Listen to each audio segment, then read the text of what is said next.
Curious George, Snowy Day. George woke up to a wonderful surprise. It had snowed all night. George was curious about all that clean white snow. Maybe he could build something out of it. "You go outside, George," said the man with the yellow hat. "I'll make us some cocoa for later." This was going to be a perfect day. George went out to play. Uh-oh, he sank right into the fluffy powder. Bill, George's friend and neighbor, came by. He did not have any trouble walking on the snow. "Hey, George," Bill said, "I have an extra pair of cross-country skis you can have." Then Bill showed George how to ski by making zigzags through the snow. George could not wait to try it for himself. With skis, George could stay on top of the snow, and he followed Bill uphill.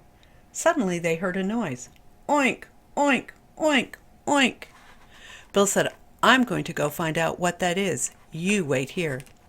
George waited on top of the hill in the cold. His house looked so small and warm.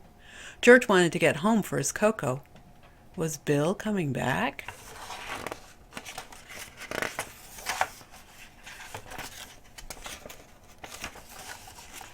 "Hey, George," Bill shouted from the bottom of the hill.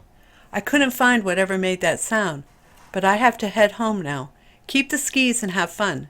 So George did. For a while. When George was tired, he skied down the hill towards home. Until he hit a rock.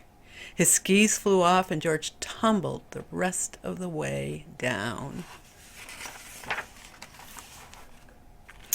George picked himself up at the bottom of the hill. What would he do now? He spotted two children pulling a sled. They were walking on the snow. But they did not have skis. How did they do it? It had to be those wide, flat shoes they wore. "Vinny, I think he likes our snowshoes," the girl said. George nodded. "Vicky and I live on the other side of the hill," said Vinny. "If you come home with us, we'll lend you our snowshoes so you can get home too." Climb aboard the sled.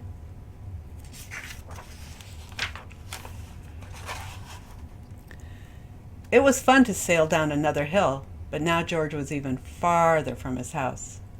"Here you go, Monkey," Vicky said. She gave George her snowshoes and climbed on the sled. "Bye, Monkey. Good luck." George began his long journey home. He was cold and tired, and climbing up the hill was hard work. The thought of a nice steaming cup of cocoa kept him going. Oink! George looked up. There was that noise again. He decided to follow it. A cold-lost pig? What was he doing out here all by himself? And how could George rescue the poor pig? George remembered how Vicky and Vinny had rescued him. What George needed was a sled. It had to be flat and big enough for the pig to sit on. A fallen sign nearby looked like a good choice. What a ride! When George got home, he found his neighbor, Farmer Rankins, talking to the man with the yellow hat. "Thanks for bringing my pig home, George," the farmer said. "He got out last night before it snowed." "Good work, George," said the man with the yellow hat. "There's some cocoa waiting for you inside."